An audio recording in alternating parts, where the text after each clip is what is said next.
மேஷ ராசிக்காரர்களே, இந்த குரு பெயர்ச்சிக்கு பிறகு உங்களுக்கு பணம் சொத்து சேர்க்கை உண்டா? ஆமாம், மணி ஃப்ளோ இம்ப்ரூவ் ஆகும்.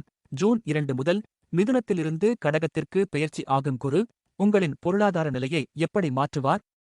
பார்ப்போம். இது போன வீடியோவின் தொடர்ச்சி.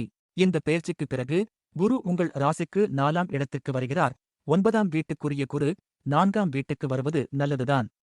இதனால் வீடு வாங்கும் வாய்ப்பு, பழைய வீட்டை புதுப்பிக்கும் வாய்ப்பு, சொத்து சேர்க்கை, வாகன யோகமும் உண்டாகும். வருமானம் கூடும், சேமிப்பு அதிகரிக்கும், பழைய கடன் பிரச்சனைகள் குறையும். என்றாலும் தேவையற்ற செலவுகளை கட்டுப்படுத்த வேண்டும். வீடு நிலம் வாங்கும் போது டாக்குமெண்ட் ஐ கவனமாக பார்க்கவும். சரி, இந்த குரு பெயர்ச்சியில் உங்களின் குடும்ப வாழ்க்கை மற்றும் எஜுகேஷன் எப்படி இருக்கும்? அடுத்த ரீல்ல பார்ப்போம். உங்கள் கருத்துக்களை கமெண்டில் சொல்லுங்கள். லைக், ஷேர், ஃபாலோ பண்ண மறக்காதீங்க. இங்கு கூறப்பட்டவை பொதுவான ஜோதிட விளக்கங்கள் மட்டுமே.